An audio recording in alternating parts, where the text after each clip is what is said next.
And it's just basketball. At the end of the day, it's just basketball.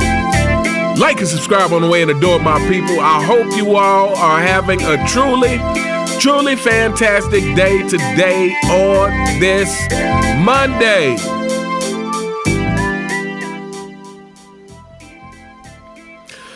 Welcome back, my people. It is Monday, so it is time to read some comments from viewers who gave super thanks throughout the week. But before we do, I want to give a shout out to the channel members. Shout out to Gary, aka G the Great One. Shout out to Dr. Les Barrett, Thanos Snap Feminism, Keith Brazell, Charles Hookah, In the Groove 56, Great Juice, Siberius, The Real Heisenberg, Mary Lewis, Adidas 20, Rike, Wizman Ballin, Vernon Lee Warren, Matt Parker, and Papa Yogito. Thank you all so very much for being members of the channel and for your continued support of the channel. I truly cannot thank you enough. And without further ado, let's get into some super thanks. First up, shout out to Adidas 20. This is coming from my Luka Joins, LeBron, and Steve Nash on It's Just a Game podcast. And he simply says, lie the game. This is facts. There's many names that this podcast could be called, but Mind the Game is the furthest from the truth. It could be called Lie the Game. It's Just a Game, Mindless Games, Cheat the Game, Flop the Game, Wine the Game, Shortcut the Game, Shortchange the Game. Many names that this podcast could be called, but Mind the Game should not be it. But shout out to Adidas 20. Thank you so much for the $2 super thanks. Thank you so very much for your continued support of the channel. Next up, shout out to Papa Yogito. He comes through with the $5 super thanks, and this is coming from my Carmelo Anthony and Draymond Green talks about Adam Silver and player entitlement. And so this is an older video. So shout out to you for checking out some of the older content. He says, so in the beginning of this video, Draymond speaks about stuff he needed to uncover and how he didn't know if he was ready for the consequences. Is it just me, or does he sound like a whole informant? So I used to be an investigator when I served in the Army for a short time, but in that short time, I got to talk to a lot of people, and I mean a lot of people. When I hear him tell the story, I hear a man who was in fight or flight mode. I feel like they were going to drop the band hammer on him, and he pretty much told them, if you guys do what you were going to do, I'm going to have to spill the beans and what's really going on behind closed doors. This all seemed to cater to him all too well, if you ask me. He is in that inner circle of Cap and Glaze for the deer. This is facts. If you really think about it, Draymond has a lot of power and still does the things he does without any fear. Well, I would like to know what you think about this theory, Kraft, and I hope you enjoy the blast from the past. Super thanks. I think I'm gonna do this more often for the old content you put up, which is still great quality like always. Shout out to Papa Yogito. So I actually had to go back and check out that clip to remember what it was about. Now, so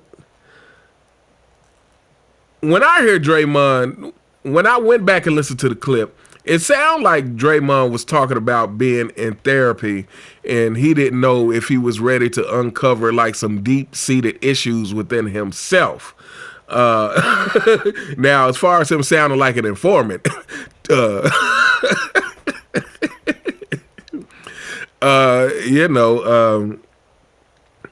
I wouldn't put it past Draymond to be an informant in a lot of ways, especially for Clutch Sports.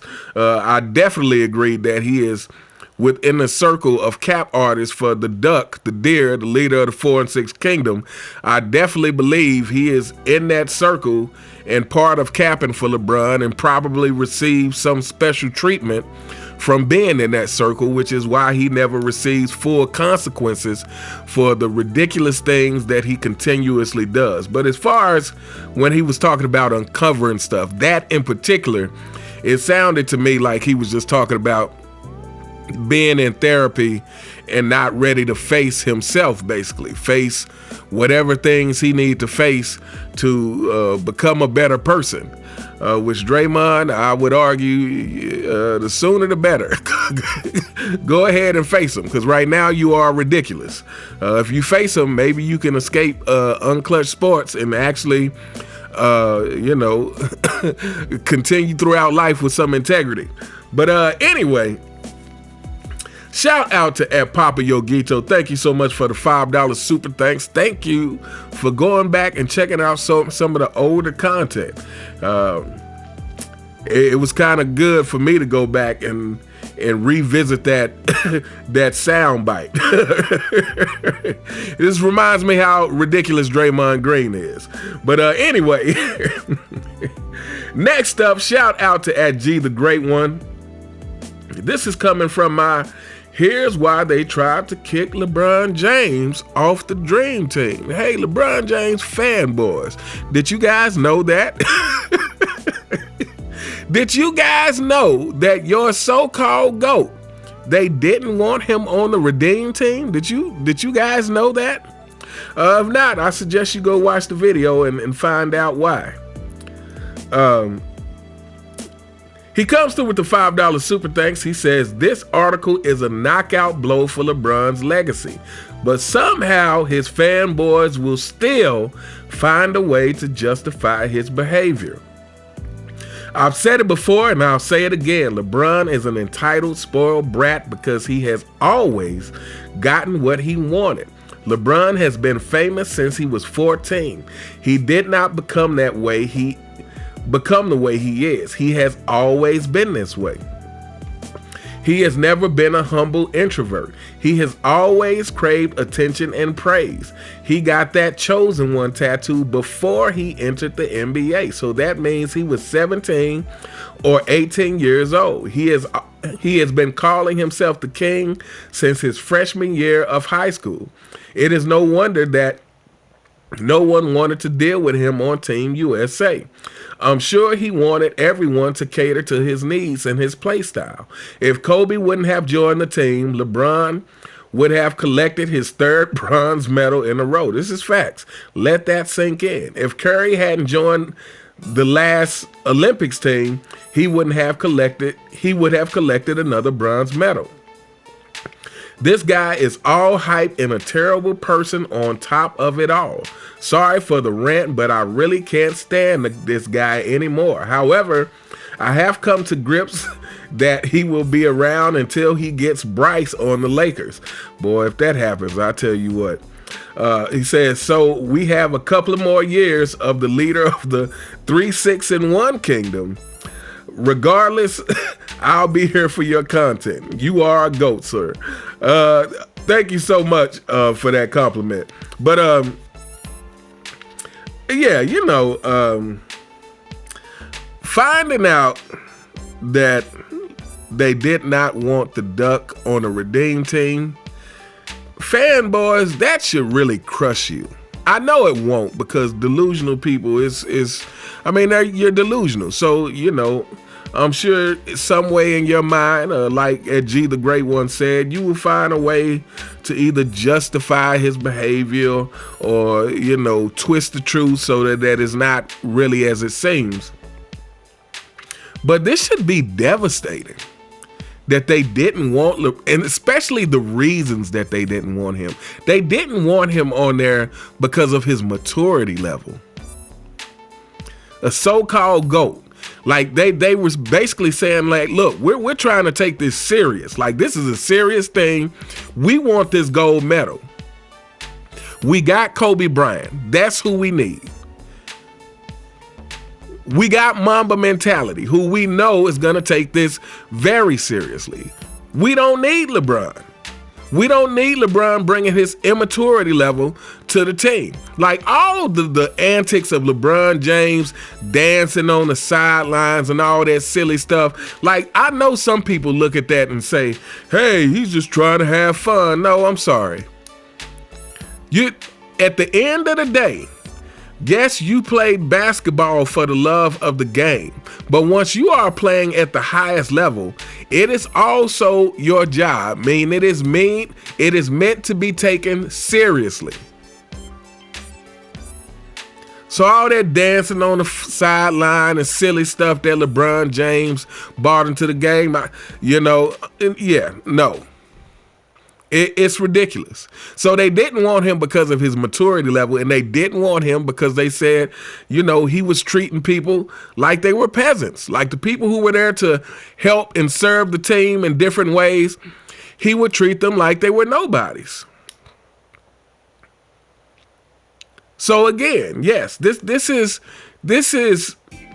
damning in so many ways on the false king.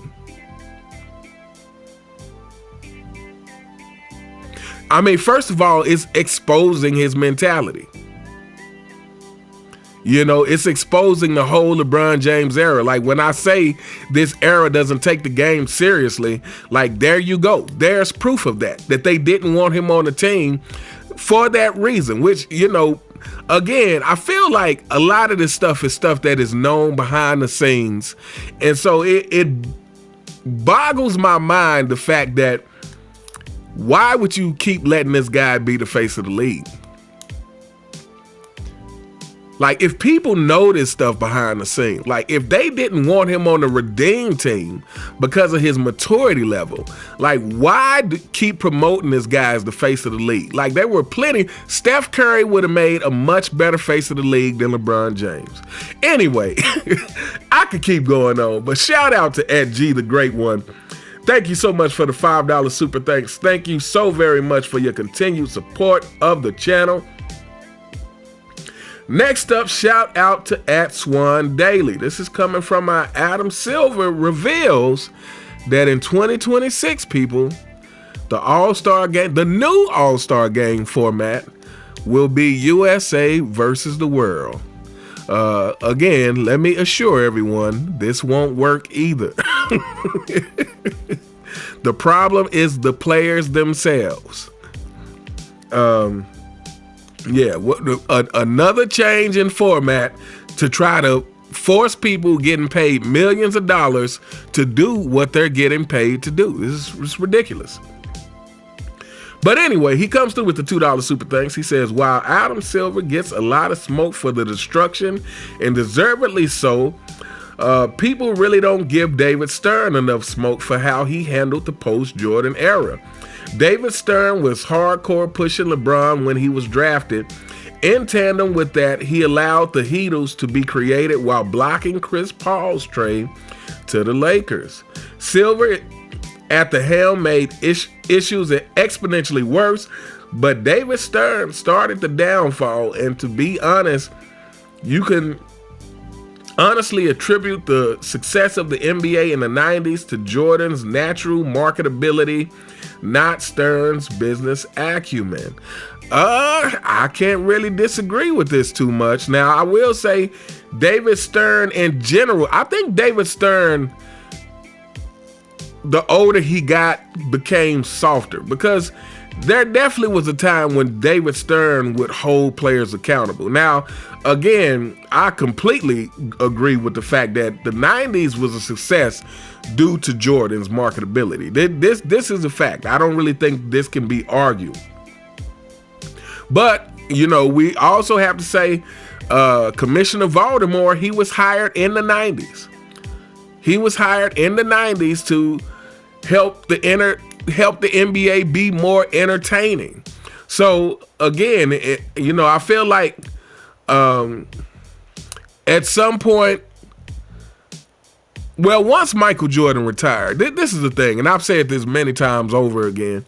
Once Michael Jordan retired, the NBA had, to me, what was like almost like a knee-jerk reaction, almost a panic reaction of how we're gonna replace the attention, the revenue that Michael Jordan brought to the game. But if the NBA was being smart, they would have understood that you can't.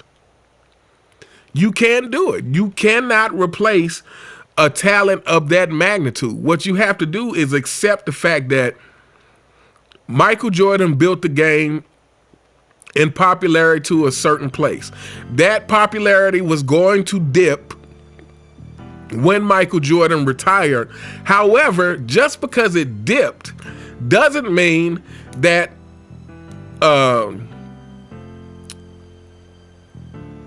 it doesn't mean that you were in a desperate situation. It doesn't mean that circumstances were dire. It doesn't mean you were on the verge of collapse. So to me, the smart thing would have been to do is understand that if you want another Michael Jordan, you don't make the game easier. You keep the obstacles in place, because that's part of what made Michael Jordan, is going through those Detroit Pistons. So if you wanted that, you have to keep the obstacles in the game. And again, this is the thing they don't take into account. Like, the easier they have made the game, the less viewership they've had. The more people have stopped watching, the easier they have made the game. And for some reason, this doesn't register. And, I feel like this is something that we could discuss on and on and on. But at the end of the day, yeah, I have to agree with you. David Stern was still here when this BS started. David Stern was still here when the Duck, the Deer, the leader of the 4 and 6 Kingdom, came to the NBA, and David Stern did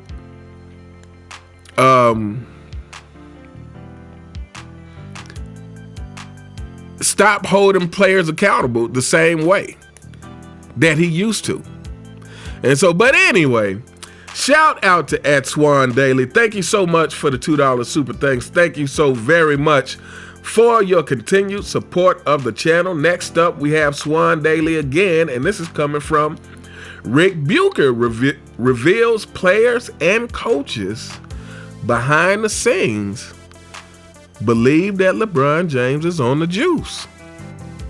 This is just a assumed fact. Again, fanboys, over and over again, more and more people, one after the other, coming out with things about your king that just confirm what we know already. But this should make you guys reconsider. But, we understand how deep in the delusion you are. He comes through with the $2 super thanks. He says, who's going to get caught first, the Rock or the Duck? Anyone who lives or understands human psychology or physiology knows that, 1, there are diminishing returns with muscle gain recovery. 2, that testosterone production starts declining in your late 30s and early 40s. And 3, that anyone who's defying the laws of nature is definitely juicing. Yeah, that's the question. Is at some point, will it ever be revealed or officially confirmed about the duck and the juice? Will it ever not be alleged, so to speak? And we say alleged just because we have to on the channel. But again, I think we all know. But yeah, that's the real question, is will that one thing ever be officially confirmed? Because again, there will be no recovering from that, LeBron James fanboys. Like, I realize that you guys probably will hold on no matter what is found out about your king. I understand that, but understand that you guys are a small percentage of the population. And if that juicing allegation is ever official, the rest of the world is going to look at LeBron James like a complete fraud that he actually is. And that will reveal to anyone who has a little bit of common sense and was on the fence that will go ahead and let everybody know, oh, yeah, this guy is a complete and utter fraud in every possible way that you could imagine. Like, this guy is officially not ranked. He's not even dead last. He can't be ranked at all. Again, this is a disqualification if this is ever revealed that this is how you spent your whole career since Miami. Possibly before, but definitely since Miami. There will be no recovering from that. So, but anyway, shout out to @Swan Daily. Thank you so much for the $2 super thanks. Thank you so very much for your continued support of the channel. Next up, shout out to @Faded by Zafather. And this is coming from the same video. Comes through with the $2 super thanks. He says, side effect of steroids should expose LeBron within itself. When he went to Miami, he gained a ton of muscle while being shredded. Damn near went bald and gained more athleticism. Then he left Miami and developed an addiction to steroids, so he has to make yearly visits. On top of that, now he has bad tendon and bone strength, which are side effects of being off cycle. Side effects also include increased insecurity and delusion. And I mean, that enough would mean that this absolutely, positively has to be allegedly true. Because LeBron James are all those things. Insecure, delusional, that tendon in his foot that seems to never heal. Of course, that could just be a lie, like a lot of LeBron James injuries. But yeah, shout out to @Faded by Zafather. Thank you so much for the $2 super thanks. Thank you so very much for your continued support of the channel. Next up, shout out to @TheRealSiberius coming through with the $2 super thanks. And this is from Adam Silver, revealing that the 2026 All-Star Game will be USA versus the world. He says individuals are often found to be more motivated by losses rather than gains. Indeed. Financial incentives only get you so far when it comes to motivating people, as we see by the huge guaranteed salaries of NBA players. They rarely play 82 games, and when they do play, often give a half-assed effort. If players lost money for poor play, we would see a dramatic increase in player performance. And as long as the financial losses were immediate and always enforced, it would be a sustainable increase in performance league-wide. Imagine if players were charged fines based off their box scores, PER, plus minus in efficiency. Throw in 90s defense and the league is fixed. I'm not sure how creating more of an international divide amongst the players is going to resolve anything or motivate anyone. Yeah, this is facts. Again, to me, the fix has to be, it can't be incentive-based. It has to be penalty-based. You have to get penalized for not doing your job. The fact that people keep suggesting that they need to make money for the All-Star Game is really an insult to the fans everywhere. It's like, how much money do you need? How much money do you need when you're making more than most people will make in their lifetimes? You're making more in a year than most people will make in their lifetimes. Probably more in a quarter of a year than most people will make in their lifetime. So, the suggesting that they get paid more money, this is a complete insult to the fans.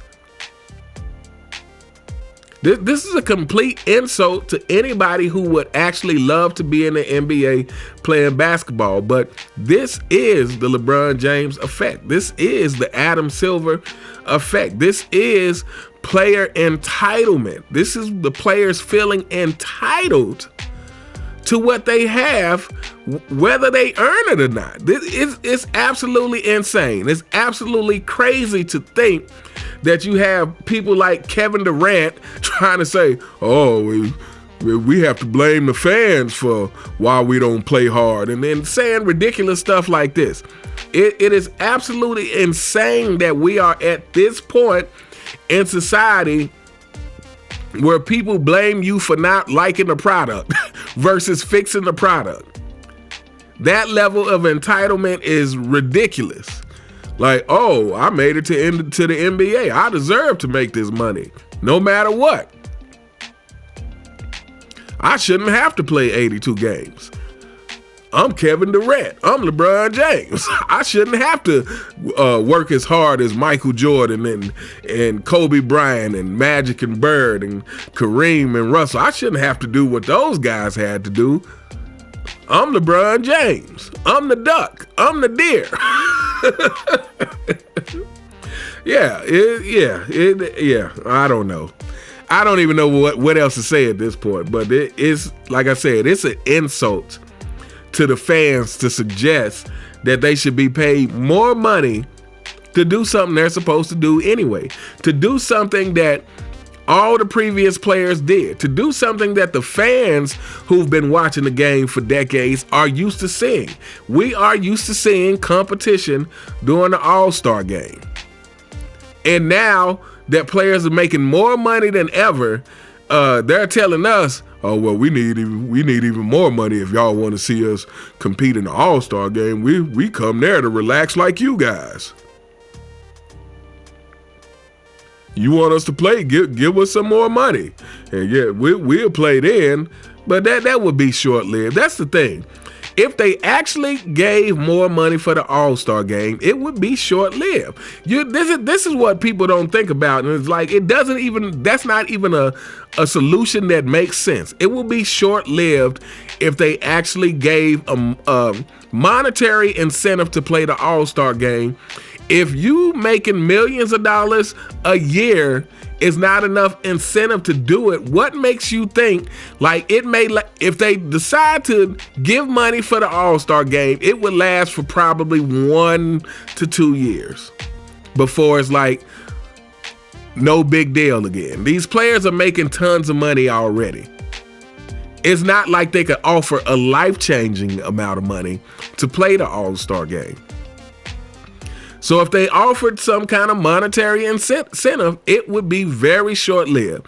It would last maybe 1 or 2 years before they went right back to playing and they were like, well, maybe it should give them a little more money. I mean, what do you expect from the guys? They work so hard. They work so hard at flopping. They work so hard at whining to the refs. Do you understand how much work and energy and effort it takes to flop? They're risking injury by flopping. What do you want from these guys? Anyway, shout out to the Real Siberians. Thank you so much for the $2 super thanks. Thank you so very much for your continued support of the channel. Next up, shout out to Papa Yogito, coming through with the $5 super thanks, and this is coming from Rick Bucher. Reveals that players and coaches believe LeBron James is on the juice. He says, fake has become so normal that people are offended by honesty. We know who those people are. Keep telling the truth, man. Shout out to Papa Yogito. I will absolutely do that, and that is a fact. Fake is so normal that people are offended by honesty. People are offended by being real. Fake is fake is the new real, so to speak. Next up, shout out to @DrewCat07. This is coming from my why did LeBron James really leave Cleveland? Was it because of Delonte West? He comes through with the $2 super thanks, and he simply says, thank you so much for your continued support of the channel. Next up, shout out to @Swan Daily again, coming through with the $2 super thanks, and this is coming from my Rob Parker unleashes on LeBron James and Bronny James nepotism in the NBA. And he says, who's a bigger snitch, LeBron James or Keefe D? I'm going to actually have to go with Keefe D on this one, because Keefe D got himself put in jail. For the life of me, again, if you grew up in the 90s and, you know, where real gangsters didn't talk, where real gangsters were silent, where real gangsters' reputations spoke for themselves. They didn't have to tell you how big and bad they were. It's just everybody knew it. If you come from that and to seeing what's going on now, where some of these people from back then are now so thirsty for clout that they are snitching on themselves, you know, it's just really unbelievable. And Keefe D, you know, I feel like he deserves what he gets. I mean, my goodness, it's been years old. Why are you talking about it? Now, as a Tupac fan, you know, I'm glad he's in jail. But just as a, you know, from a logical standpoint, why is Keefe D getting on podcasts talking about the details of something that only he would know? Only him and the people who were there would know. So, you know, I feel like, yeah, Keefe D takes the cake on this one, which is hard to beat LeBron in anything negative, but I'm going to go with Keefe D on this one. Shout out to Swan Daily, and shout out to Swan Daily again, coming with another $2 super thanks. And this is coming from ESPN clowns say pay players more money to compete in the All-Star game. And that is Marcus and Markieff Morris. And they seem pretty adamant about this is the solution. They seem pretty on the side of the players that, hey, these players, they are there to relax, like the fans, people. Why are you expecting them to work? Why are you expecting millionaires who get paid to play basketball to play basketball? Why are you expecting that? He says, unrelated to basketball, but what is your take on Timbo signing an AI artist and the fact that he may be stealing people's songs to inform the music? Since you're a music head and Timbo was a big part of 90s culture, I thought I'd ask. It's funny that you asked that, because I was just watching a video on that very thing today. And yeah, I'm to be honest, I'm still not sure what I think about it. You know, I couldn't figure out what his angle was with this AI thing. But let me just give you my first impression. To me, using AI in any form in terms of music is a no-no. That's how I feel about it personally. It's like, why even open that door? It's like, I think that is the last thing that any musician who is a real musician, I feel like that is only a shortcut for people who are not real musicians. But I feel like it shouldn't be used. Again, because at this point, it's like, if you don't draw the line somewhere, there are so many things that AI could take over that it will be no need for humans. And music is such a personal and emotional thing that you can use to convey different things to people. It's like, why would you involve AI in that? Now, in terms of the fact that he may be stealing people's songs, you know, I feel like producers have been doing that since the beginning of time, and I detest that as well. Even when you see producers' credits on albums, a lot of times you don't really know if that producer is the one who actually did the producing. You know, a lot of time it's just the person who's in a higher position who gets to take credit for producing. And, you know, Timbaland has a great sound to his production. You know, it was part of the sound of the late 90s, early 2000s, I would say.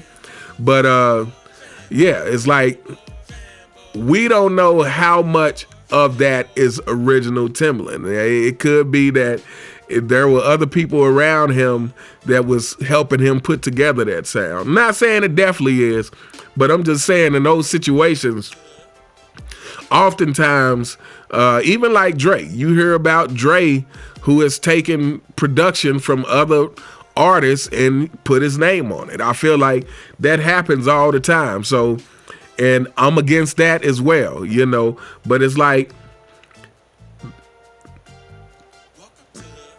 this is why people have to take a stand when you know something wrong is going on, because I feel like too many times people just come into a culture of doing wrong and they accept that culture of doing wrong. Because, you know, we can run this right back to the NBA. This is the problem with the NBA now, is that the culture of the NBA is terrible. Therefore, any player that comes into the NBA that seemingly has some hope, that seemingly brings some hope, after a few years in the NBA, they wind up being spoiled by the culture. They wind up being tainted by the entitlement. It's like almost unavoidable. So, you know, when you hear people who say, oh, that's just the way it is now, that's just the way these players do now, it doesn't make it right. And this is why, you know, independent content creators have to point that stuff out.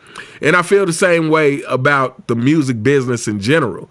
It's like, you know, I understand things were probably done a certain way for years and years and years, maybe since the beginning of time, but that doesn't make it right. And so, like, I will never be on board with not giving people credit when it's due, for not giving people credit for their creation. I think that's deplorable. But anyway, that's something I could really talk about for a long time. But shout out to @Swan Daily. Thank you so much for the $2 super thanks. And thank you so very much for your continued support of the channel. Next up, shout out to @TheRealSiberius. This is coming from the same video. The Clown Twins on ESPN saying that, hey, pay these players to play in the All-Star game. He says, please, for the love of God, get rid of the All-Star game and being called an All-Star. I completely, 100% agree. Says, ever since Kobe retired, but of those things have become an embarrassment, not a badge of honor. You cannot incentivize players who do not care into caring, not with money or title or prizes. You can't buy heart, period. Facts. What more can we say about that? But yeah, that's what I've been saying. At this point, let's get rid of the All-Star game and the title of being an All-Star, because I have a feeling that even if they got rid of the All-Star game, they would still give players that label. And I'm like, no, get rid of it entirely. You don't get to be an All-Star anymore. And when future generations come in saying, hey, why don't we get to be All-Stars? You can say, because of the LeBron James era. Take up your gripes with LeBron James. Take your gripes up with LeBron James and Adam Silver. But yeah, you if these players were real competitors, you would not have to try to find a way to get them to compete. I mean, this is just ridiculous. Like, this is just common sense. And it really boggles my mind how people at the top don't understand this. It really boggles my mind how they keep trying things year after year with no improvement and somehow think they're going to hit the magic button on players who just feel entitled to everything. But anyway, shout out to @TheRealSiberius. Thank you so much for the $2 super thanks. Thank you so very much for your continued support of the channel. Next up, shout out to @ThisIsRise. Coming from the same video, he says, thanks. I saw this live and I wanted to throw up. These modern players really don't live in reality. They don't give a damn about the league or any of the former players and their sacrifice. I think some of them believe the NBA has always been a billion-dollar business and they're slaves for some plantation owner. I think the only person that can save the NBA is MJ. If he came out and criticized these players or gave a speech about competition, they might give more effort. Yeah, I don't even know if MJ could save the NBA in that sense. You know, I feel like he's going to get some good ratings, obviously, coming back to NBC. But, yeah, I mean, what you said is 100% correct. And I feel like it's with the players and these people who defend the modern NBA, and especially LeBron James fanboys. They are under the assumption that the NBA has always been this way.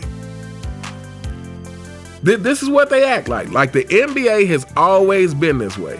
They act like like there were no hard times in the NBA.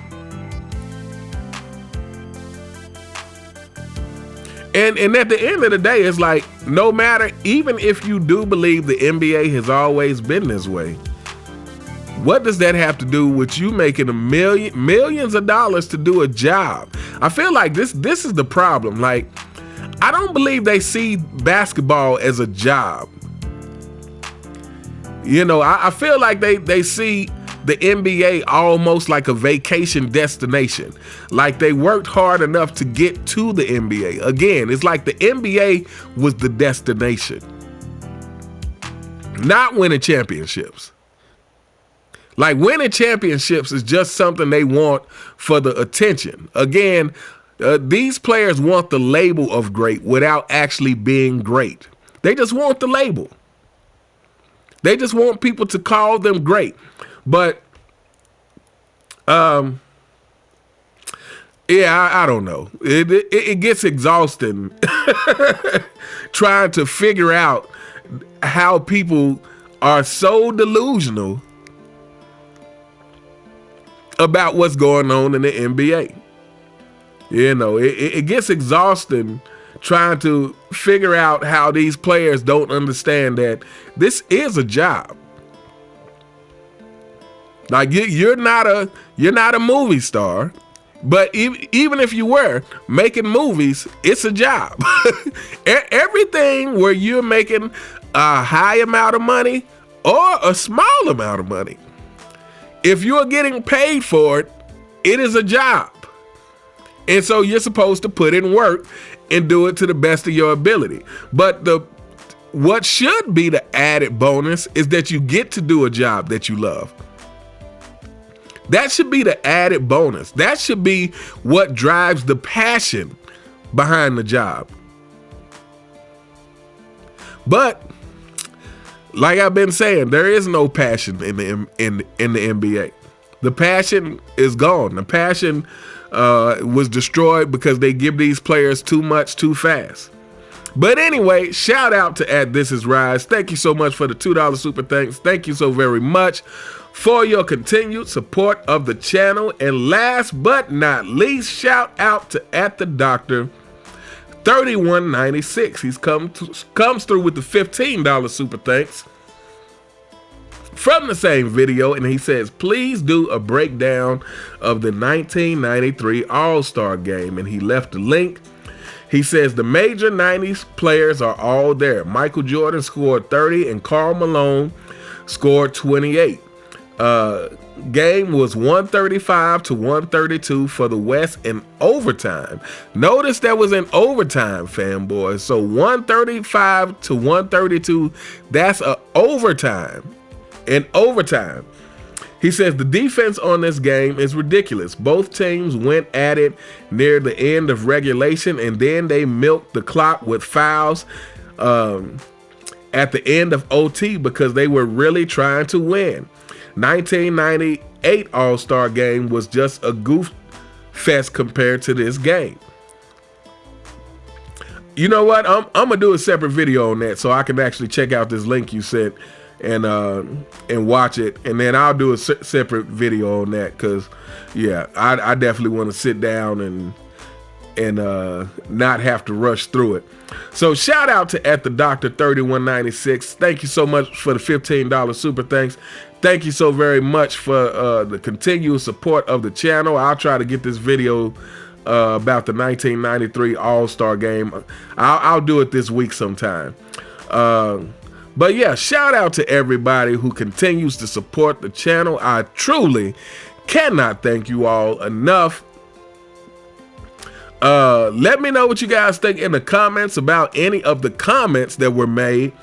And like I always have to say at the end of the video, please continue to support all of the content creators who are bringing you their true and honest thoughts and opinions about the game that we used to love, the game that was at its heights in the 90s, and the game that was still good in the early 2000s, and the game that the Duck, the Deer, and Commissioner Voldemort ruined and turned it into a joke.